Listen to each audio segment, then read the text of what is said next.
قل أعوذ برب الناس ملك الناس إله الناس من شر الوسواس الخناس الذي يوسوس في صدور الناس من الجنة والناس. السلام عليكم ورحمة الله وبركاته. إن الحمد لله نحمده ونستعينه ونستغفره ونعوذ بالله من شرور أنفسنا ومن سيئات أعمالنا. من يهدي الله فلا مضل له ومن يضلل فلا هادي له. وأشهد أن لا إله إلا الله وأشهد أن محمدا عبده ورسوله أما بعد. يا أيها الناس اتقوا ربكم الذي خلقكم من نفس واحدة وخلق منها زوجها وبث منهما رجالا كثيرا ونساء واتقوا الله الذي تساءلون به والأرحام إن الله كان عليكم رقيبا. وقال الله تعالى في القرآن الكريم أعوذ بالله من الشيطان الرجيم. وقال في مكان آخر إنما يريد الشيطان أن يوقع بينكم العداوة والبغضاء. وقال تعالى في مكان آخر ربي اشرح لي صدري ويسر لي أمري واحلل عقدة من لساني يفقهوا قولي. وقال نبينا صلى الله عليه وسلم من حرم الرفق حرم الخير. இல்லாமல்ல இறைவனின் நல்லடியார்களே, அல்லாஹுடைய அன்பும் அருளும் வற்றாத பெருங்கருணையும் நம்மை எல்லாம் நேர்வழிப்படுத்த வந்த உத்தம தூதர் உயிரிலும் மேலான அஹ்மது நபி ஸல்லல்லாஹு அலைஹி வஸல்லம் அவர்கள் மீதும் அவருடைய சொல் செயல் அங்கீகாரம் ஆகியவற்றை தங்களால் இயன்றவாறு பின்பற்றி வாழ்ந்து மறைந்த சத்திய சஹாபாக்கள் மீதும் சஹாபிய பெண்மணிகள் மீதும் சஹாபிய பெண்மணிகள் மீதும் அவர்களை ஒன்று தொட்டு வந்த முஸ்லிமான ஆண்கள் பெண்கள் அனைவர் மீதும் குறிப்பாக சிறப்பு வாய்ந்த தொழுகையை தொழுதுவிட்டு இங்கே குழுமியிருக்கக்கூடிய நம்மவர்கள் மீதும் உண்டாவதாக என்கிற பிரார்த்தனையோடு இந்த உரையினை ஆரம்பம் செய்கிறோம். எல்லாம் வல்ல இறைவனின் நல்லடியார்களே, தொடர்ந்து ஷைத்தானும் எதிர்கொள்ள வேண்டிய வழிமுறைகளும் என்கிற மிக முக்கியமான தலைப்பின் கீழாக சில மார்க்க செய்திகளை அறிந்து வருகிறோம். அந்த அடிப்படையில் கடந்த நாளில் ஷைத்தான் என்று சொல்லக்கூடிய இவன் மிக கெட்ட நண்பனாக இருக்கிறான், இவனை ஒருபோதும் நாம் நண்பனாக தேர்வு செய்து கொள்ளக்கூடாது, அப்படி தேர்வு செய்து கொள்வோமேயானால் நாளை மறுமையில் நஷ்டவாளிகளாக மாறிவிடுவோம். ஷைத்தான் நம்மை நண்பனாக தேர்வு செய்வதற்குண்டான காரணம் நம்மை வழிகெடுப்பதற்காகத்தான் என்பதை நாம் அறிந்து கொண்டோம். அதனுடைய தொடரில் இந்த கெட்ட நண்பன் என்கிற எதிரியாக பார்க்கப்பட வேண்டிய ஷைத்தானை நாம் நண்பனாக மாற்றிக்கொள்வோமேயானால் இவன் நமக்கு எந்த மாதிரியான விஷயங்களை ஏவுகிறான், இவன் நமக்கு நண்பனாயிருவான். ஆனால் யாரெல்லாம் உண்மையாக நண்பனாக இருக்க வேண்டுமோ, யாரெல்லாம் நமக்கு உறவாட வேண்டும் என்று இறைவன் சொல்லி காட்டுகிறானோ அவர்கள் அனைவருமே பகைவர்களாக மாறிவிடுவார்கள். ஷைத்தானை நாம் எதிரியாக பார்க்கலைன்னா விபரீதம் என்னவாக இருக்கும்னா, யாரெல்லாம் நம்ம நண்பனாக பார்க்க வேண்டுமோ அவங்களாம் எதிரியாக மாறிடுவாங்க. ஷைத்தான் அதை ஏற்படுத்துவான். எப்படி ஏற்படுத்துவான்?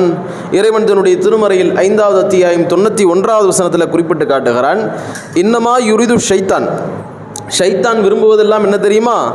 ஐயூக பைனக்குமுல் அதாவா வல் பஅலா, உங்களுக்கு மத்தியில் பகைமையை ஏற்படுத்த வேண்டும், உங்களுக்கு மத்தியில் கோபத்தை ஏற்படுத்த வேண்டும், குரோதத்தை ஏற்படுத்த வேண்டும் என்றுதான் ஷைத்தான் விரும்புகிறான். அப்போ ஷைத்தான் என்ன விரும்புகிறான்னா, நம்ம அவனை எதிரியாக பார்க்கலன்னா, எதிரியாக அவனை ஆக்கலைன்னா, அந்த ஷைத்தான் நம்மிடத்தில் புகுந்து கொண்டு நம்மிடத்தில் பல்வேறு விதமான ஊசலாட்டங்களை ஏற்படுத்தி நாம் யாரோடு இணங்கி பழகி வாழ வேண்டுமோ அவர்களை எல்லாம் எதிரியாக மாற்றிடுவான், கோபத்தின் மூலமாகவும் பகைமையின் மூலமாகவும். அப்போ இதில் நம்ம ரொம்ப கவனமாக இருக்க வேண்டும். இந்த கோபம் என்று சொல்லக்கூடிய விஷயம் ஷைத்தானிடத்திலிருந்து ஏற்படக்கூடிய ஒன்று. இந்த பகைமையை ஏற்படுத்தக்கூடியவன் யார் என்று பார்த்தால் ஷைத்தான் தான் ஏற்படுத்துகிறான் என்பதை நாம் ஒவ்வொருவரும் தெளிவான முறையில் புரிந்து கொள்ள வேண்டும். எந்த அளவுக்குனா, அல்லாஹுடைய தூதராக இருந்த மூசா அலைஹிஸ்ஸலாம் அவர்கள் ஆரம்ப கட்டமாக ஒரு தவறை செஞ்சிருவாங்க. என்ன தவறு செய்வாங்க? மூசா அலைஹிஸ்ஸலாம் அவர்கள் செய்த தவறு என்ன? கொலை செஞ்சிருவாங்க. இது மூசா அலைஹிஸ்ஸலாம் அவர்கள் செய்த தவறு. அவங்களே பின்னால் மறுமையில் எல்லா மக்களும் வந்து பரிந்து பேசுவதற்காக வேண்டி பரிந்து பேசுங்க, அல்லாஹ் அவங்கள்ட்ட நேரடியாக பேசியிருக்கிறான், உங்களை நபியாக தெரிஞ்சிருக்கிறான் என்று பல அவங்களுடைய சிறப்புகளை சொல்லி கேட்கும் பொழுது, அந்த நேரத்தில் மூசா அலைஹிஸ்ஸலாம் அவர்கள் குறிப்பிடுவது இதுதான்: நான் ஒரு கொலை செஞ்சுட்டேன், ஒரு மனிதனை அடித்தார், அவன் டப்புன்னு கீழே விழுந்து இறந்து போயிட்டான். இது எப்படி நடக்கிறது? அல்லாஹ் தன்னுடைய திருமறையில் 28வது அத்தியாயம் 15, 16 ஆகிய வசனங்களில் குறிப்பிட்டு காட்டுகிறார். அல்லாஹ் சொல்லும் பொழுது, அந்த மூசா அலைஹிஸ்ஸலாம் அவங்க அந்த ஊருக்கு வரும் பொழுது, அவங்க சமுதாயத்தை சார்ந்த ஒருவரும் எதிரி சமுதாயத்தை சார்ந்த ஒருவரும் 2 பேருமே அவங்களுக்குள்ள ஒரு பஞ்சாயத்து நடக்குது. 2 பேரும் ஒட்டிக்கிறாங்க, அடித்து கொள்ளக்கூடிய அளவுக்கு ஒரு பிரச்சனை நடக்குது. அப்படி நடந்து கொண்டிருக்கும் பொழுது மூசா அலைஹிஸ்ஸலாம் அவங்க எதர்ச்சியாக தான் வராங்க, என்ன சம்பவம் எதுவுமே தெரியாது. இப்போ மூசா அலைஹிஸ்ஸலாம் அவருடைய சமூகத்தை சார்ந்த ஒருவன் என்ன செய்கிறான்னா, என்னை அடிக்கிறான், நம்ம ஆள் ஒருத்தன் என்னை பார்த்து இப்படி அடிச்சுட்டு இருக்கிறான், நம்ம ஆள் நீ கேட்காம இருக்கிற, இது எதாச்சும் நம்ம சொல்கிறோம்ல, யாராக இருந்தாலும் வரும், என்னை போட்டு ஒருத்தன் அடிச்சுட்டு இருக்கிறான், நம்மளை ஒருத்தன் அடிச்சுட்டு இருக்கிறான், நீ பாட்டு பார்த்துட்டு போகிற அப்படின்னு சொல்லுவோம்ல. அது மாதிரி அவர் சொல்கிறாரு, மூசா நபி சமுதாயத்தை சார்ந்தவர் சொல்கிறாரு, என்னை அடிச்சுட்டு இருக்காரு, நீங்கள் ஒன்றும் பார்க்க முடியல, வாங்க அப்படின்னு சொல்லி ஒரு கை கொடுங்க அப்படின்னு சொல்லி கேட்குறாரு. இப்படி வந்த உடனே இவர் என்ன ஏதுன்னு விசாரிக்காம அவன் பேசுகிற பேச்சுக்கு டப்புன்னு ஒரு குத்து விட்டுறாரு. அல்லாஹ் குர்ஆனில் சொல்லி காட்டுகிறான், வக்கசஹு, மூசா அலைஹிஸ்ஸலாம் அவர்கள் அந்த மனிதரை ஒரு அடிக்கிறாங்க. ஃபகலா அலைஹி, அவனுடைய காரியம் முடிஞ்சு போயிடுச்சு, அவன் மேட்ரு க்ளோஸ் ஆயிடுச்சு, அப்படியே கீழே விழுந்து பொட்டுன்னு அந்த மனிதர் இறந்து விடுகிறார். அப்போ இந்த கொலை செய்ததற்கு பிறகு மூசா அலைஹிஸ்ஸலாம் அவர்களே குறிப்பிடுகிறார்கள், இந்த பகைமை உணர்வு ஏற்படுத்துவதற்கு காரணம் என்ன? நம்ம சம்மந்தமே இல்லாமல் போயிட்டு இருந்தார், இந்த கோபம் வர்றதுக்கு, இந்த பகைமை ஏற்படுறதுக்கு காரணம் என்ன அப்படிங்கிறத மூசா அலைஹிஸ்ஸலாம் அவங்க சொல்கிறாங்க. அவங்க சொல்லும் பொழுது அல்லாஹ் குர்ஆனில் சொல்லி காட்டுகிறான், கால ஹாதா மின் அமலி ஷைத்தான், இது ஷைத்தானுடைய காரியம், இது ஷைத்தான் ஏற்படுத்தின அந்த சூழ்ச்சிக்குள்ள நான் மாட்டிக்கிட்டேனே அப்படின்னு சொல்லி மூசா அலைஹிஸ்ஸலாம் அவர்கள் சொல்கிறார்கள். சொல்லிவிட்டு சொல்றாங்க, இன்னஹு அதுவுன், அவன் ரொம்ப கெட்டவன், ரொம்ப பெரிய எதிரி, அவன் முசல்லுன் முபீன், தெளிவான, ரொம்ப கொஞ்சம் கூட அவன் எதிரிங்கிறதுல மாற்றுக்கிறதே இல்லை, தெளிவான எதிரி என்று மூசா அலைஹிஸ்ஸலாம் அவங்க சொல்கிறாங்க. இப்போ சொல்கிறாங்க, கோபம் வந்து அடித்து ஒரு மனுஷனை க்ளோஸ் பண்ணிடுறாங்க. பண்ணதுக்கு முன்னாடி மூசா இது என்ன, இந்த பகைமை, இந்த கோபம் எங்கேருந்து வந்துச்சு அப்படிங்கிறத பற்றி சொல்லும் பொழுது, இது ஷைத்தானுடைய வேலை, இவன் தான் குரோதத்தையும் பகைமையையும் கோபத்தையும் இவன் தான் முட்டுகிறான், இப்படிப்பட்ட உணர்வு ஷைத்தானிடத்திலிருந்து வரக்கூடியது, ஷைத்தானுடைய காரியத்தை நான் செஞ்சுட்டேனே என்று சொல்லி அல்லாஹ்விடத்தில் கையேந்துகிறார். இறைவா, நான் தெரியாமல் ஒரு தப்பு செஞ்சுட்டேன் என்று அல்லாஹ்விடத்தில் இஸ்திக்ஃபார் தேடுகிறார்கள். அல்லாஹும் அவருடைய பாவங்களை மன்னிக்கிறான் என்று அல்லாஹ் தொடர்ச்சியாக சொல்லி காட்டுகிறான். ஆனால் யோசிச்சு பாருங்க, இந்த கோபம் எங்கிருந்து வந்துச்சு? 2 பேர் பகைமை எங்கிருந்து வந்துச்சு? ஷைத்தான் இருந்து வந்தது, தெளிவாக சொல்கிறார்கள். அப்போ எந்த நேரத்திலும் இந்த ஷைத்தானுக்கு நம்ம இடம் கொடுத்துடக்கூடாது. கோபத்தின் மூலமாக நம்மள்கிட்ட வருவோம், கோபம் ஏற்படுத்துவதன் மூலமாக, நமக்குள்ள பகைமையை முட்டுவதன் மூலமாக, சண்டையை முட்டுவதன் மூலமாக ஷைத்தான் நம்மள்கிட்ட இலகுவான முறையில் உள்ள வந்துடுவான். அப்போ நம்மளை கெடுக்கிறதுக்காக பார்ப்பான், நம்மளை வழிகெடுத்து நம்மளை எப்படியா கொண்டு போய் நாசமாக்கணும்னு பார்ப்பான். அந்த நேரத்தில் நாம் சுதாரிப்போடு இல்லாமல் அந்த கோபத்தில் நாம் மிகைத்து, அந்த நேரத்தில் நாம் அந்த கோபத்தின் காரணமாக சில வார்த்தைகளையோ அல்லது சில செயல்களையோ செய்து விடுவோமே, ஆனால் அது நம்மை நாளை மறுமையில் நஷ்டத்தில் ஏற்படுத்திவிடும். எந்த அளவுக்கு? ஆதம் அலைஹிஸ்ஸலாமுடைய புதல்வர்கள் 2 பேர் இருந்தாங்க. அப்படி இருந்த அந்த 2 புதல்வர்களும் ஒரு காரியத்தை செய்கிறார்கள், அல்லாஹ்வுக்காக ஒரு குர்பானி செய்கிறாங்க. அப்படி செய்யும் பொழுது அல்லாஹ் ஒருவருடைய அந்த குர்பானியை ஏற்றுக்கொள்கிறான், ஒருவருடைய குர்பானியை ஏற்றுக்கொள்ளலை. ஒருவர் அர்ப்பணிச்சதை எடுத்துக்கிறான், ஒருத்தர் அர்ப்பணிச்சதை ஏற்றுக்கல. இப்படி ஏற்றுக்காம போன உடனே இவர் என்ன பண்ணுறாரு, எப்படி ஏற்றுக்காம போனான், என்ன மட்டும் ஒன்றை மட்டும் எப்படி ஏற்றுக்கிட்டான் அப்படின்னு சொல்லி கோபப்படுறாரு. அந்த கோபம் பகைமை எப்படி மாறுகிறது என்றால், இவர் அவரை கொன்று விடுகிறார். இவர் அவருடைய அந்த நல்ல அந்த அமலை ஏற்றுக்கொண்டான இறைவன் அந்த நபருடைய அமலை மட்டும் எப்படி ஏற்றுக்க போனுச்சு அப்படின்னு சொல்லி உடனடியாக அவரை கொன்று விடுகிறார் அப்படிங்கிற செய்தியை பார்க்க முடியும். இந்த கொன்றதனுடைய விளைவை அல்லாஹ் சொல்லும் பொழுது, யாரெல்லாம் ஆதமுடைய மக்கள் பின்னால் வரக்கூடியவர்கள் கொலை செய்கிறார்களோ அவருடைய அந்த பங்கு அந்த முதலாக ஒரு முன்மாதிரியாக ஏற்படுத்தி காட்டினாரே, அந்த கொலைக்கு முன்மாதிரியாக மாறினாரே, அவருக்கு ஒரு பங்கு போய்கிட்டே இருக்கும் அப்படின்னு அல்லாஹ் ரப்பல் ஆலமீன் அந்த செய்தியில் அந்த வரலாற்றில் சொல்லி காட்டுகிறார். அப்போ இதுல என்ன ஆச்சு? அவரிடத்துல ஏற்றுக்கொண்டால் சரி, அவர்கிட்ட ஏற்றுக்கிட்டா நம்மள்ட்ட இனிமேல் ஏற்றுக்கலாம், நம்ம ஏற்றுக்கிறதுக்கு என்ன செய்யணும் அப்படி பார்க்கணும். அதுதான் உண்மையாகவே நாம் சிந்திக்க வேண்டிய முறை. ஆனால் அந்த நேரத்தில் ஷைத்தான் எப்படிப்பட்ட ஊசலாட்டத்தை ஏற்படுத்தினான் அவர்களுக்கு? அவனை மட்டும் ஏற்றுக்கிட்டானா உன்னை எப்படி அவனை விடக்கூடாது, அவனை இப்படி பகைமையை மூட்டுறது, கோபத்தை ஏற்படுத்துறது, கோபத்தினுடைய விளைவு இறுதியில் அவர் கொலை செய்யக்கூடிய அளவுக்கு மாறிவிடுகிறது. அவர் நஷ்டவாளியாக, அவர் நரகவாதியாக மாறக்கூடிய அளவிற்கு மாற்றக்கூடிய நிலையை பார்க்கிறோம். அப்போ அந்த கோபத்திற்கு ஒருபோதும் நம்ம இடம் கொடுத்து விடக்கூடாது. அந்த கோபம் எந்த நேரத்தில் எந்த மாதிரியான தருணத்தில் வந்தாலும் சரி, நம்ம உறவுகளுக்கு மத்தியில் அல்லாஹ் சொல்கிறான், உறவுகளை பேணி வாழுங்கள். அல்லாஹ் சொன்ன அடிப்படையில் எல்லா உறவுகளையும், ரத்த பந்த உறவுகள்லாம் பேணி பாதுகாத்து வாழ வேண்டும். அந்த உறவுகளுக்கு மத்தியில் சண்டை மூட்ட வேண்டும், பகைமை ஏற்படுத்த வேண்டும் என்கிற அடிப்படையில் ஷைத்தான் வருவான். அதுக்கு இடம் கொடுத்துடக்கூடாது. அந்த மாதிரி நம்ம இன்னைக்கு எத்தனையோ உறவுகளை பார்க்க முடிகிறது. நம்முடைய அண்ணன் தம்பி உறவுகளாக இருப்பாங்க, சொந்த மாமா மச்சனாக இருப்பாங்க, சொந்த கணவன் மனைவியாக இருப்பாங்க. இப்படி பல உறவுகளுக்கு மத்தியில் விரிசலை ஏற்படுத்துவான். இது ஷைத்தானுடைய காரியம். பகைமை ஏற்படுத்துவது அவனுடைய அந்த செயலாக இருக்கிறது. அதுக்கு நாம அடிபணிந்துடக்கூடாது. அவனுடைய அந்த செயல் மாட்டி நாம சின்ன பின்னமா போயிடக்கூடாது என்பதில் ஒவ்வொருவரும் கவனமாக இருக்க வேண்டும். அப்ப அல்லாஹ் ரப்பல் ஆலமீன் மூமின்களுடைய பண்பாக எதை சொல்லி காட்டுகிறான் என்று பார்த்தால், கோபம் வந்துச்சுன்னா கோபத்தை வென்று விழுங்குவாங்க. எவ்வளவு கோபம் வந்தாலும் சரி, என்ன சாதிக்க போறோம்? கோபம் வந்து ஒருத்தர் அடிச்சிரும், கொல்கிறோம், அல்லது ஏதாவது நம்ம ஒரு விளைவை ஏற்படுத்துறோம், என்ன சாதிச்சிட முடியும்? ஒன்றும் பண்ண முடியாது. அப்ப மூமின்களை பொறுத்தவரை இந்த உலகம் என்பது கிடையாது, மறுமையில தான் நாம அதனுடைய எல்லா விதமான நன்மைகளையும் நம்ம அறுவடை செய்ய போகிறோம் என்பது மூமின்களுடைய ஒரு மிகப்பெரிய உறுதிப்பாடு என்கிற அடிப்படையில் மூமின்களை பொறுத்த வரைக்கும் காலிமீனல் கைல், அவர்கள் கோபத்தை வென்று விழுங்குவார்கள். சும்மாலாம் கோபத்தை அதை சொல்லுவாங்களே, ஒரு விஷயம் வந்து மென்னு துப்புறது அப்படின்னு சொல்லுவாங்களே, அந்த மாதிரி கோபத்தை மென்று விழுங்கி விடுவார்கள். எவ்வளவு கோபம் இருந்தாலும் சரிதான், அடக்கிக்குவாங்க. அந்த கோபத்தை வெளிக்காட்டி ஷைத்தானுக்கு ஒரு வழிவகை ஏற்படுத்த மாட்டாங்க. ஷைத்தானுடைய அந்த ரூட்ல போய் மாட்டிக்க மாட்டாங்க. ஷைத்தான் எதை நோக்கி நம்மளை ஊசலாட்டத்தை ஏற்படுத்தி நம்மளை வழிகெடுக்க வேண்டும், நம்மை நாச செயலில் ஈடுபடுத்த வேண்டும் என்று நினைக்கின்றானோ அந்த செயலில் ஒருபோதும் அவங்க இடம் கொடுத்துட மாட்டாங்க என்பதை அல்லாஹ் சொல்லி காட்டுகிறான் 3வது அத்தியாயம் 134வது வசனத்தில். அதே மாதிரி அல்லாஹ்வுடைய நபிகளார் அவர்களும் குறிப்பிடுகிறார்கள்.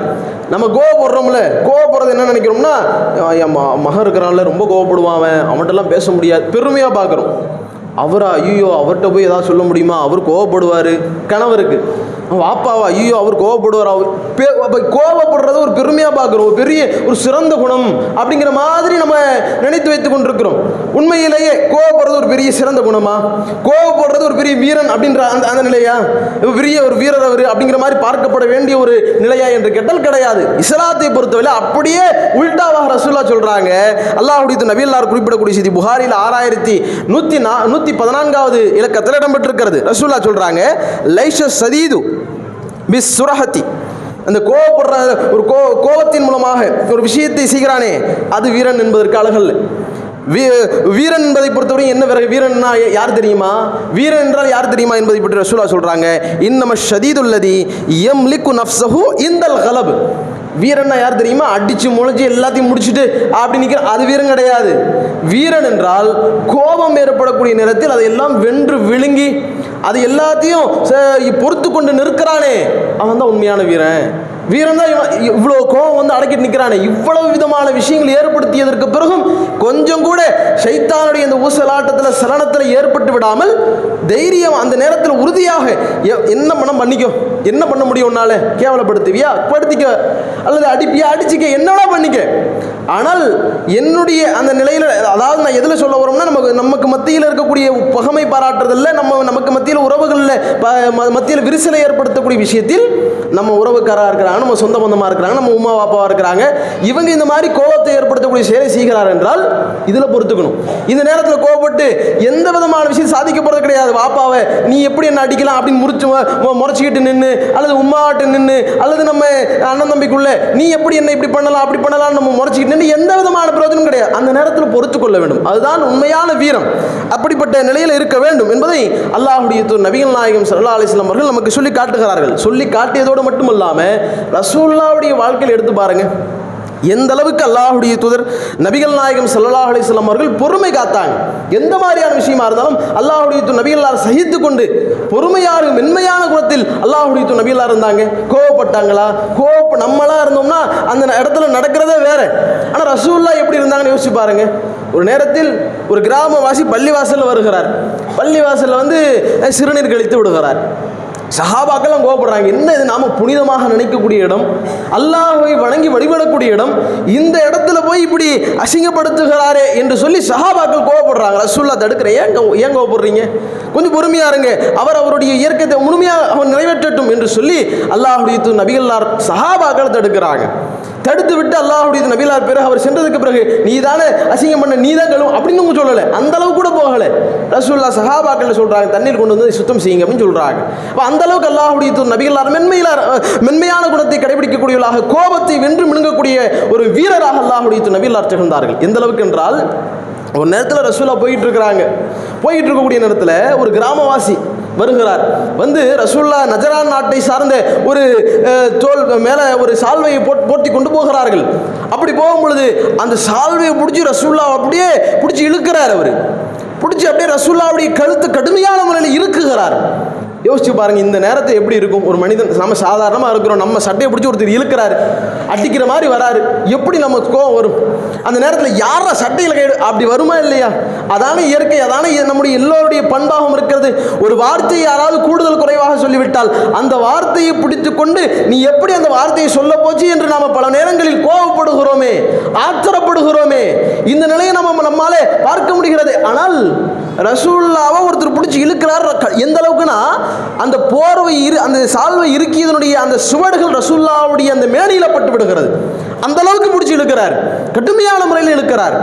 இப்போ என்ன பாச்சு, ஏன் இழுக்கிற அப்படின்னு சொல்லி ரசூலுல்லாஹ் கேட்டதுக்கு பிறகு, முகமதே நீங்கள் பொருளாதாரத்தை கொடுப்பீங்க, எனக்கு சதக்காவை கொடுக்கணுன்றது அல்லாஹ் உங்களுக்கு சொல்லியிருக்கிறான்ல, தான தர்மம் செய்யணும், அந்த அல்லாஹ் அந்த பைத்துல் மால்லேருந்து நீங்கள் பொருளாதாரத்தை கொடுக்கணும்னு அல்லாஹ் சொல்லியிருக்கிறான்ல, கொடுப்பீங்களா மாட்டீங்களான்னு பிடிச்சி இழுக்கிறார்.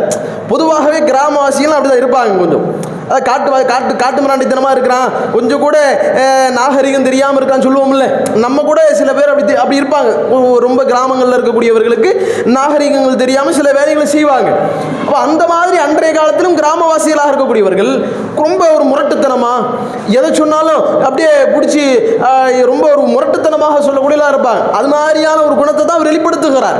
இப்போ அதில் ரசூலுல்லாஹ் அவர் கிராமவாசி தெரியாமல் செய்கிறார் என்று சொல்லி ரசூலுல்லாஹ் அவர் எந்த விதமான ஒரு இப்படி பிடிச்சி இறுக்கி இப்படி செஞ்சுட்டியப்பா அப்போ அப்படின்னு சொல்லி அவரை அடிக்காம, அவரை கடுமையான நடத்தாம ரசூலுல்லாஹ் என்ன சொல்றாங்கன்னா, அவருக்கு பொருளாதாரத்தை கொஞ்சம் கொடுங்கப்பா, அவருக்கு அவர் என்ன கேட்கிறாரோ அதை அவருடைய தேவையை நிறைவேற்றுங்கள் என்று நபிகளார் சொல்கிறார்கள். என்றால் ரசூலுல்லாஹ்வுடைய குணம் எப்படி இருந்து யோசிச்சு பாருங்க.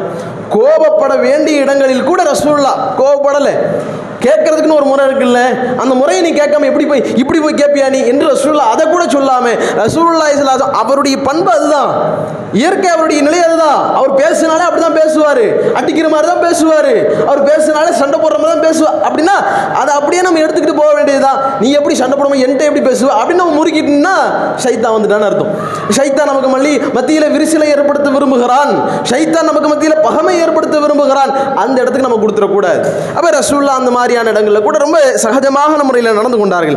இன்னும் எந்த அளவுக்கு என்றால், அல்லாஹ்வுடைய நபிகள் நாயகம் ஸல்லல்லாஹு அலைஹி வஸல்லம் அவர்கள் அந்த யூதர்கள்லாம் மதீனாவில் ரசூலுல்லாஹ்வுக்கு சலாம் அப்படின்னு சொல்கிற மாதிரியே அஸ்ஸலாமு அலைக்கும், நம்ம முகமதே மரணம் ஏற்படட்டும், உங்களுக்கு மரணம் உண்டாகட்டும், நம்ம சலாம்னா என்ன, சாந்தி உண்டாகட்டும் சொல்கிறோம். அதையே அப்படியே கொஞ்சம் மாற்றி அஸ்ஸலாமு அலைக்கும், உனக்கு மரணம் உண்டாகட்டும் அப்படின்னு சொல்கிறாங்க. இப்படி சொல்லக்கூடிய நேரத்தில் அல்லாஹ்வுடைய நபிகளார் வலைக்கும் உங்களுக்கும் அதே அப்படியே உண்டாகட்டும் ரசூலுல்லாஹ் அப்படியே மென்மையாக போயிட்டு இருக்கிறாங்க. ஆயிஷா அலிலால பொறுத்துக்க முடியல, ரசூலுல்லாஹ் என்ன சொல்கிறாங்க, எந்த மாதிரியான வார்த்தையை பயன்படுத்துகிறான்? நீங்கள் பாட்டுக்கும் கடந்து போய்கிட்டு இருக்கிறீங்க, எப்படி நீங்கள் கடந்து போகிறீங்க என்று சொல்லி அந்த நேரத்தில் ஆயிஷா எல்லாம் கோவப்படுறாங்க. ரசூலுல்லாஹ் ஏன் கோபுரம் என்ன இருக்கு, நான் தான் திரும்ப ரிப்ளை பண்ணிட்டேன்ல, பதிலடி கொடுத்துட்டேன்ல, அது உனக்கு அதே உண்டாகட்டும் அப்படின்னு சொல்லிட்டேன்ல, இதில் என்ன இருக்குது என்று சொல்லி அல்லாஹ்வுடைய நபி எல்லா கட்டங்களிலும் கோவப்படுவதற்கு மரணம் செத்து போடா நீ அப்படின்னு சொன்னால் எவ்வளோ கோவம் வரும் நமக்கு? யோசிச்சு பாருங்க. நமக்கு இல்லை செத்து போய் எதுக்கு இருக்கிற உயிரோட அப்படின்னு சொன்னால் எப்படி இருக்கும்? இது மாதிரியான ஒரு வார்த்தை தானே அது. இது மாதிரியான ஒரு வார்த்தையை தானே அந்த யூதர்கள் பயன்படுத்துகிறார்கள். அதுவும் பல பேர் இருக்கக்கூடிய சபையில் ரசூலுல்லாஹ் ஒரு மிகப்பெரிய கண்ணியமான இடத்துல இருக்கிறாங்க. அப்படிப்பட்ட ஒருவரை பார்த்து இந்த வார்த்தையை சொன்னால் எவ்வளவு கோபம் வரும்? ரசூலுல்லாஹ்வுக்கு இருந்த பவருக்கு என்ன மாதிரியான அவருக்கு தண்டனையை கொடுங்கன்னு சொன்னால் தண்டனையை நிறைவேற்றினால் யாரும் கேட்கறதுக்கு நாதி இல்லை. இருந்தாலும் கூட ரசூலுல்லாஹ் அந்த மாதிரி கடுமையான போக்கை கொண்டிருந்தார்களா என்று கேட்டல் கிடையாது. அதான் அல்லாஹ் சொல்றான், முகமதே நீங்க மட்டும் கடுமையான போக்கை கொண்டவளாக கடின சித்தம் கொண்டவளாக இருந்திருப்பீர்கள் என்றால் எல்லாமே வறண்டு போயிருப்பாங்க, எல்லாமே ஓடி போயிருப்பாங்க உங்களை விட்டு. நீங்க ரொம்ப மென்மையான குணத்தில் இருப்பதன் காரணமாக நீங்கள் சொல்லக்கூடிய எல்லாவற்றையும் அவர்கள் ஏற்றுக்கொண்டு உங்களோடு இருக்கிறார்கள் என்கிற கருத்துப்பட அல்லாஹ்வுடைய தூதர் நபிகளாரை பற்றி பேசுகிறார். இன்னும் அல்லாஹ் ரப்பல் ஆலமீன் ரசூலுல்லாஹி ஸல்லல்லாஹு எந்த அளவுக்கு ஒரு மென்மையான குணம் படைத்தவளாக இருந்தார்கள் என்றால், சுமாமா என்று சொல்லக்கூடிய ஒருவர், இவர் என்ன பண்ணுறாரு அப்படின்னு கேட்டால் தன்னை தூதராக வாதிடுகிறார். யமாமா என்று சொல்லக்கூடிய ஒரு நாட்டிலே ஒரு வாழ்கிறார். அந்த பகுதியில் என்ன சொல்கிறாருன்னா, முகமதுக்கு எப்படி வஹி வருகிறதோ அதே மாதிரி எனக்கு வஹி வருதுப்பா அப்படிங்கிற மாதிரி சொல்கிறார். இப்படி சொல்லும் பொழுது அல்லாஹ்வுடைய தூதர் நபிகளார் சில படைகளை அனுப்புகிறார்கள், போங்க. இதில் ஏன்னா இது மிகப்பெரிய ஒரு அதாவது மார்க்க விஷயங்களில் அல்லாஹ்வுடைய தூதரை நம்புவது என்பது மிக முக்கியமான ஒரு அம்சம். அப்போ அந்த அம்சத்துக்கு மாற்றமாக ஒருவர் ஒரு ஃபித்னாவை கிளப்பிட்டு இருக்கிறாரு, போய் அவரை பிடிச்சி என்னென்னு விசாரிக்கணும் அப்படின்னு சொல்லி ரசூலுல்லாஹ் அவரை பிடிச்சிட்டு வருமாறு சொல்கிறாங்க. அதே மாதிரி அந்த படை அவரை பிடித்து கொண்டு வந்து மதீனாவில் கொண்டு வந்து வருகிறார்கள். மஸ்ஜிது நபி கொண்டு வந்துட்டாங்க. மஸ்ஜிது நபியில் கொண்டு வந்து சஹாபாக்கள் ரசூலுல்லாஹ் வரைக்கும் அவரை ரபத்துஹா ஒரு மஸ்ஜிது நபியினுடைய ஒரு தூணில் கட்டி போட்டாங்க. இப்போ கட்டி போடப்பட்டிருக்கிற ரசூலுல்லாஹ் வராங்க. இப்படி வந்து ரசூலுல்லாஹி ஸல்லல்லாஹு அலைஹி வஸல்லம் கேட்குறாங்க, மா இந்த கையா சுமாமாவை என்னப்பா உனக்கு என்ன ஆச்சு, என்ன சொல்லிட்டு இருக்கிற நீ, உனக்கு என்ன பிரச்சனை அப்படின்னு ரசூலுல்லாஹ் கேட்குறாங்க. இப்போ இவர் எப்படி தெனாவட்டா பதில் சொல்கிறாருன்னா, அவர் சொல்கிறார், முகமதே என்னிடத்துல சிறந்தது இருக்கிறது, நீங்கள் பொருளாதாரம் நிறைய எதிர்பார்க்குறீங்க அப்படின்னா என்று நிறைய பொருளாதாரம் இருக்குது, அந்த பொருளாதாரத்தில் எவ்வளோ வேணுமோ வாங்கிக்கோங்க, ஈட்டு தொகையாக என்னை விடுவிக்கிறதுக்காக என்ன வேணுமோ வாங்கிக்கோங்க அப்படிங்கிற மாதிரி பேசுகிறார். இல்லை நீ என்னை கொல்ல போறணும்னு நினைக்கிறியா, நானும் உன்னுடைய ஆட்களில் பல பேரை கொண்டிருக்கிறேன், உனக்கு உயிர் சேதத்தை ஏற்படுத்தி இருக்கிறேன், அல்லது கொன்று விடு என்று தெனாவட்டா பதில் சொல்கிறார். இப்படி சொன்ன உடனே ரசூலுல்லாஹ் ஒன்றுமே கேர் பண்ணாமல் ரசூலுல்லாஹ் கோவப்பட்டுருக்கணும், என்ன இவ்வளோ தெனாவட்டா பேசுகிறான். ஒரு ரசூலுல்லாஹ் அவனை கட்டி ஒரு கைதியாக வந்து நிற்கிறான். ஒரு கைதியாக வந்து நிற்கக்கூடிய ஒருவர் ஒரு ஜனாதிபதி வந்து பேசுகிறாருன்னா எப்படி இருக்கணும்? ஒரு போலீஸ்காரர் ஒரு போலீஸ் ஸ்டேஷனில் இருக்கிற சார் அப்படின்னு குனிஞ்சிக்கிட்டு தானே பேசுவாங்க. இன்னைக்கு தானே பார்க்குறோம். யாராக இருந்தாலும் பெரிய ஒரு ஆஃபீஸர் இருந்தால் ரசூலுல்லாஹ் ஜனாதிபதி, ரசூலுல்லாஹ் என்ன முடிவெடுக்கிறார்களோ அதுதான் இங்கே கட்டளை. அப்படிப்பட்ட ஒரு நிலையில் இருக்கிறாங்க. இவருக்கு மரண தண்டனை கொடுங்கன்னா கொடுத்துருவாங்க, ஒன்றும் பிரச்சனை இல்லை. இவர் ஒரு மிகப்பெரிய பொய்யராக தன்னை தூதர் என்று வாதிட்டதன் காரணமாக கொன்றதாக யாருமே என்ன கேட்க போகிறது கிடையாது. அப்படிப்பட்ட சூழ்நிலையில் இவர் ஒரு தெனாவட்டா பேசுகிறாரு. ரசூலுல்லாஹ் என்ன பண்ணுறாங்கன்னா அப்படியே விட்டு போகிறாங்க, மென்மையாக விட்டு போகிறாங்க. அடுத்து இது வராங்க, மீண்டும் கேட்கிறாருமா இந்த இப்போ என்ன ஏதாவது மாறிச்சா, ஏதாவது மூடு மாறிச்சா, ஏதாவது உனக்கு ஏதாவது சிந்தனை சரியாக விட்டதா என்று ரசூலுல்லாஹ் மீண்டும் கேட்கிறார்கள். மீண்டும் அதே மாதிரி தெனாவட்டா பதில் சொல்கிறார். ரசூலுல்லாஹ் மீண்டும் விட்டு போயிட்டாங்க. மீண்டும் இருக்கிறார் அல்லாஹ்வுடைய தூதர் நபிகள் நாயகம் ஸல்லல்லாஹு மீண்டும் கேட்கிறார்கள், என்னப்பா என்ன இப்பயாவது ஏதாவது உனக்கு இந்த கையா சுமாமா இப்போ என்ன நினைக்கிற சுமாமாவே, என்ன உன்னுடைய பிரச்சனை அப்படின்னு கேட்குறாங்க. இப்போ அவர் சொல்லக்கூடிய வார்த்தைகளை பாருங்கள்.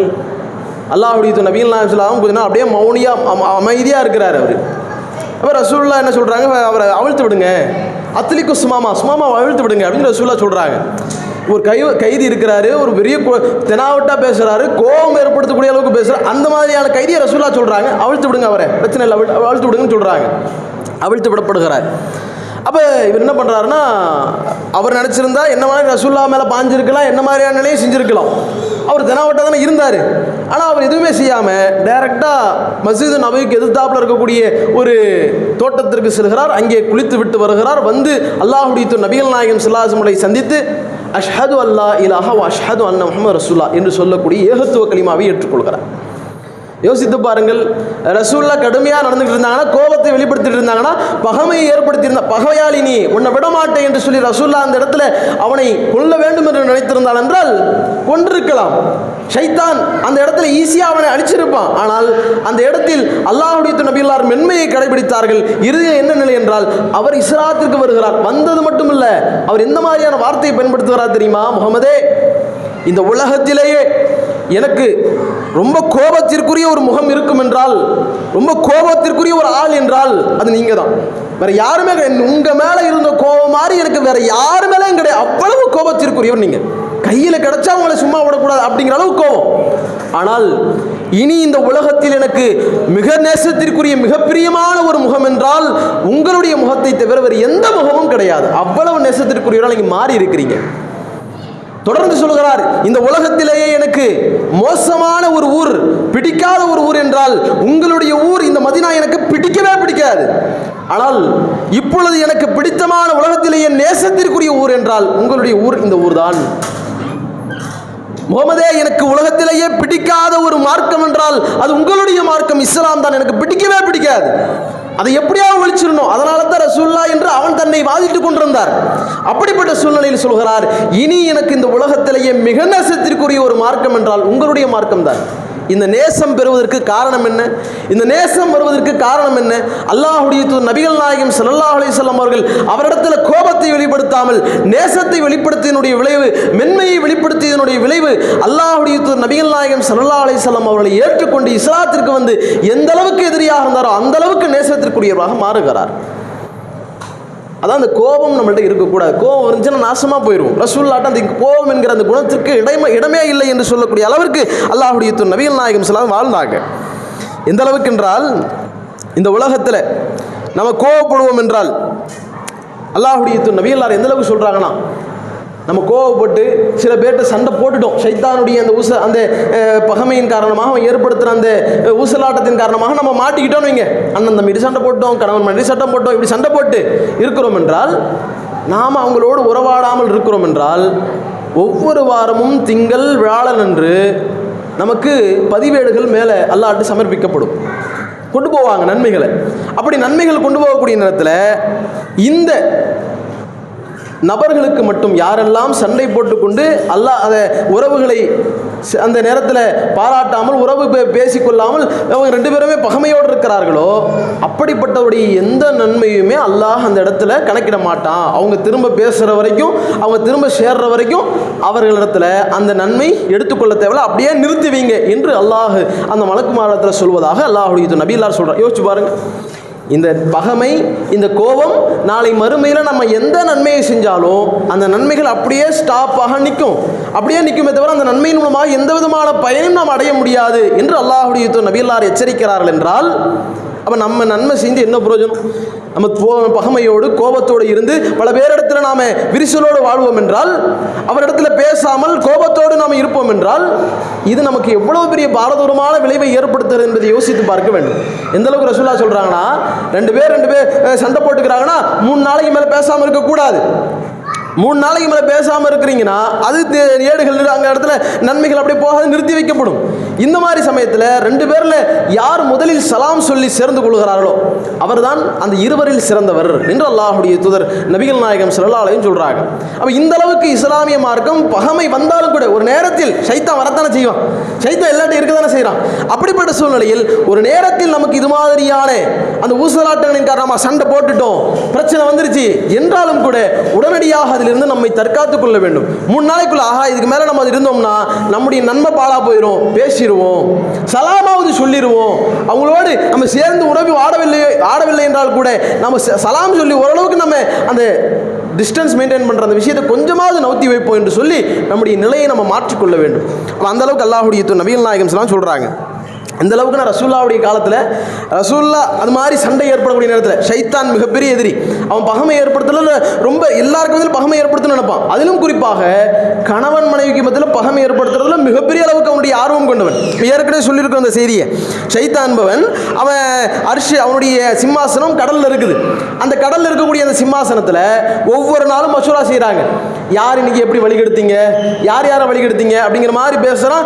யார் வழிகெடுத்துறதுல ரொம்ப டாப்பாக இருக்கிறாங்களோ அவங்கள கூட கூப்பிட்டு வச்சு தனக்கு பக்கத்தில் அமர வைத்துக் கொள்கிறான், தனக்கு மத்தியில் சிறந்தவளாக அவரை ஆக்கிக் கொள்கிறான் என்பதை நம்ம பார்த்தோம். அதில் அவர் ரொம்ப சிறந்தவனாக அந்த ஷைத்தான் வழிகெடுக்கிற அந்த விஷயங்களையே, ஷைத்தான்கள் வழிகெடுக்கக்கூடிய அந்த காரியங்கள்லையே மிக டாப்பான ஒரு காரியமாக பார்க்குறது என்ன தெரியுமா? கணவன் மனைவிக்கு மத்தியில் பிரிவினை ஏற்படுத்துறது தான். ஒரு கணவன் ஒரு சைத்தான் சொல்கிறான், பல சைத்தான் நான் இதை செஞ்சேன், நான் அதை செஞ்சேன், நான் இப்படி ஃபித்னா ஏற்படுத்தினேன், நான் இப்படி செஞ்சேன் அப்படின்னு சொல்கிறாங்கல்ல. அந்த வரிசையில் அந்த சைத்தான்களுடைய பட்டியலில் ஒரு சைத்தான் சொல்கிறான், மா தரக்துஹு ஹத்தா, நான் என்னுடைய ஆளை எப்படி விட்டுட்டு வந்தேன் தெரியுமா? ஃபர்ரக்க பைனஹு ஓ பைன அஹ்லிஹி, அவருக்கு மத்தியிலும் அவருடைய மனைவிக்கு மத்தியிலும் நான் பிரிவினை ஏற்படுத்தி விட்டு வந்து விட்டேன். 2 பேருக்கு மத்தியிலும் பிரிவினை ஏற்படுத்திட்டேன், 2 பேருக்கு மத்தியிலும் குழப்பத்தை ஏற்படுத்திட்டேன் அப்படின்னு அவன் சொல்கிறான். அப்படி சொன்ன உடனே யுதுனிஹி பின்ஹு, அவரை ஷைத்தான் தன்னுடைய அருகாமையில் ரொம்ப நெருக்கமாக அவரை ஆக்கிக் கொள்கிறார். இவர் தான் டாப்பு, இவர் தான் இருக்கிறதுலே மிகப்பெரிய சூப்பரான ஆள்.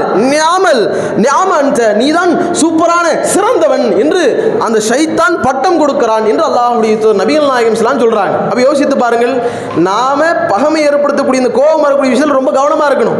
அந்த உறவுகளை பாராட்டக்கூடிய விஷயத்தில் ரொம்ப கவனமா இருக்கணும். அந்த கோபம் வரும்பொழுது அதை அடக்கி கொண்டு நாம அதை சகஜமாக நம்ம எடுத்துக்கொண்டு செல்வோம் என்றால் ஷைத்தானுடைய பிடியிலிருந்து நம்ம தப்பிச்சிட்டோம். இல்ல அந்த கோபப்பட்டு நம்ம அந்த உறவுகளுக்கு மத்தியில் விரிசலை ஏற்படுத்தி கொண்டோம் என்றால் ஷைத்தான்ட்ட மாட்டிக்கிட்டோம்னு அர்த்தம். அதான் இங்க நடக்குது. அதுல இந்த ஷைத்தான் இந்த கணவன் மனைவிக்கு மத்தியில் ரொம்ப ஏற்படுத்துறான். அது மாதிரி ரசூலுல்லாஹ்வுக்கு ஏராளமான கட்டங்கள் நடந்திருக்குது. ஒரு கட்டத்தில் அல்லாஹ்வுடைய நபிகள் நாயகம் ஸல்லல்லாஹு அலைஹி வஸல்லம் ஆயிஷா ரலியல்லாஹு வராங்க. அப்படி வரும்பொழுது புகாரியில் பதிவு செய்யப்பட்டிருக்கிற செய்தி 5665வது இலக்கத்தில் இடம்பெற்றிருக்கிறது. ரசூலுல்லாஹ் ஆயிஷா ரலியல்லாஹு வராங்க. அப்படி வரும்பொழுது ஆயிஷா ரலியல்லாஹு அவர்கள் ரொம்ப தலைவலிக்குது, அது ரொம்ப பாரம், ரொம்ப வலியாக இருக்குது அப்படின்னு சொல்லி ஆயிஷா அல்லாஹ்வுடைய நபியல்லாஹ்ட்ட புலம்புகிறார்கள். இப்படி சொல்லும் பொழுது அல்லாஹ்வுடைய நபியல்லாஹ் என்ன சொல்கிறாங்கன்னா, ஆயிஷா ரொம்ப தலைவலிக்குதா, அப்படி என்றால் நான் உனக்காக வேண்டி அல்லாஹ்ட்ட துவா செய்கிறேன், உனக்காக வேண்டி உனக்கு அதுதான் ஏற்படும் என்றால் உனக்கு நான் அல்லாஹ்ட்ட ரொம்ப பிரார்த்தனை செய்கிறேன் அப்படிங்கிற மாதிரி ஒரு வார்த்தையை சொல்லிடுறாங்க. உடனடியாக ஆயிஷா பிடிச்சிட்டாங்க. அதுதான் ஏற்படுதுன்னா என்ன ஏற்பட போகுது? அப்போ என்னுடைய மௌத்தை தான் நீங்கள் விரும்புகிறீங்க. நான் எப்போ மௌத்தா போவேன், என்னை எப்போ அடக்கிட்டு எனக்காக துவா செஞ்சுட்டு அடுத்த மனைவிமார்களோடு நீங்கள் சந்தோஷமாக ஜாலியாக இருக்கலாம் அப்படிங்கிறது தான் நீங்கள் எதிர்பார்க்குறீங்க. இதே தானே உங்களுடைய நிலை அப்படின்னு சொல்லி உடனடியாக ஆயிஷா எல்லாம் பிடிக்கிறாங்க. இது சம்பவத்திலே இருக்குது, இந்த புகாரில் இந்த நம்பர் ஹதீஸ்லேயே இருக்குது. அதைத்தான் நீங்கள் விரும்புகிறீங்க என்ன என்று சொல்லி ஆயிஷா எல்லாம் அப்படியே கபத்துக்குன்னு முடிச்சிடுறாங்க. இந்த நேரத்தில் யோசிச்சு பாருங்க, அந்த நேரத்தில் கோபம், நான் எதை சொன்னாலும் இப்படி தான் செய்வியா என்று கோபப்படக்கூடிய நிலை. ஆனால் அல்லாஹ்வுடைய நபியல்லார் அந்த கோபத்தை எப்படி கையாளுறாங்க தெரியுமா? ரசூலுல்லாஹ் எந்த மாதிரி அந்த விஷயத்தை டீல் செய்கிறாங்க தெரியுமா? இப்போ எனக்கு தான் தலைவலி அதிகமாயிருச்சு, உனக்கு தலைவலி இல்லை, உனக்கு தலைவலி எல்லாம் போயிருக்கும், எனக்கு தான் இப்போ தலைவலி அதிகமாயிருச்சுன்னு சொல்லி அல்லாஹ்வுடைய தூதர் நபிகள் நாயகம் ஸல்லல்லாஹு அலைஹி வஸல்லம் அவர்கள் ஒரே வார்த்தையில் முடிச்சுட்டு போயிட்டே இருந்தாங்க. எதை சொன்னாலும் ஒன்றுமே, எப்படி பார்த்தாலும் ஏதாவது ஒரு பிரச்சனை வரத்தானே செய்யும். கணவன் மனைவியை பொறுத்த வரைக்கும் எதை சொன்னாலும் ஒரு தப்பான ரூட்டில் தப்பாக எடுக்கக்கூடிய நிலையில் வரும். அப்படிப்பட்ட சூழ்நிலையில் அவங்க ஆயிஷா ரலியல்லாஹு அவர்கள் இப்படி பேசும்பொழுது அழகாக அதை டீல் பண்ணிட்டு போயிட்டே இருக்கிறாங்க. இப்போ இந்த மாதிரியான நிலையை நாம் ஒவ்வொருவரும் கையாள வேண்டும். இதுதான் மிக முக்கியமானது. அபூ தஹ்தா என்று சொல்லக்கூடிய அந்த சஹாபி, அவங்க தன்னுடைய மனைவி இடத்துல திருமணமானதற்கு அந்த நிலையில் அவங்க ஒரு வார்த்தையை சொல்கிறாங்க. அப்போ உம்மு தஹ்தாவே, திருமணம் ஆயிருக்கு, நமக்கு நம்ம திருமண வாழ்க்கையில் எப்போவுமே விரிசல் வரக்கூடாது என்றால் நான் எப்பயாவது கோவப்பட்டேன்னா நீ கோவப்படாது, என்னை எப்படி சமாதானப்படுத்த வேண்டும் என்பதை மட்டுமே நீ குறிக்கோளாக வைத்திரு. அதே மாதிரி நீங்கள் எப்பயாவது கோவப்பட்டீங்கன்னா நான் உங்களை எப்படி சமாதானப்படுத்த வேண்டும் என்பதை மட்டுமே நான் நோக்கமாக வைத்து உங்களை சமாதானப்படுத்தக்கூடிய அந்த வழிகளை மட்டுமே கையாளுகிறேன். அப்போ கோவப்பட்டுறாதீங்க என்கிற அந்த விஷயத்தை அவங்க சொல்கிறார்கள். இப்போ இந்த அளவுக்கு சஹாபாக்களா யாராக இருந்தாலும் சரி, இந்த பிரிவினை ஏற்படுத்தக்கூடிய ஷைத்தான் இதற்கு வழி கொடுத்து விடக்கூடாது. இந்த மாதிரி நம்ம ஒருபோதும் கோபத்தை விட்டு பகைமையோடு நம்ம வாழ்ந்து என்ன விதமான விஷயத்தை சாதிக்க போகிறது கிடையாது. கடைசியில் நம்ம பகைமையோடு கடைசியில் எல்லாரையும் பகைத்து கொண்டு எதிரியாகத்தான் நாம் மடிய வேண்டும். ஷைத்தான் மட்டும் தான் நமக்கு நண்பனாக இருப்பான். கடைசியில் அந்த ஷைத்தானும் நம்ம ஏமாற்றி விடுவான் என்பதை நாம் புரிந்து கொள்ள வேண்டும். நபிகள் நாயகம் ஸல்லல்லாஹு அலைஹி வஸல்லம் அவர்கள் செய்தியில் அழகாக குறிப்பிட்டு காட்டுகிறார்கள், மன் ஹுர்ரிம ரிஃப்க, யார் அந்த நளினத்தை மென்மையை இழந்து விட்டாரோ, ஹுர்ரிமல் கைர், அவர் நன்மையை இழந்து விட்டார். அவள் பொறுமையாக நம்ம எல்லா விதமான விஷயங்களும் நளினத்தோடு பொறுமையாக நாம் ஏற்றுக்கொள்வோம் என்றால் நமக்கு நன்மை வரும். இல்லை என்றால் நன்மையை நாம் இழந்தவளாக மாறிவிடும். அதைத்தான் ஷைத்தான் எதிர்பார்க்கிறான். அந்த அடிப்படையில் இந்த கோபத்தை வென்று விழுங்கக்கூடியவளாக, கோபத்திலிருந்து இந்த ஷைத்தான் போடக்கூடிய ஊசலாட்டத்திலிருந்து நம்மை தற்காத்துக் கொள்ளக்கூடிய நன்மக்களாக வல்ல இறைவன் உங்களையும் என்னையும் ஆக்கில் புரிய வேண்டும் என்கிற பிரார்த்தனையோடு இந்த உரையினை நிறைவு செய்கிறோம். அஸ்ஸலாமு அலைக்கும் வரஹ்மத்துல்லாஹி வபரகாத்துஹு.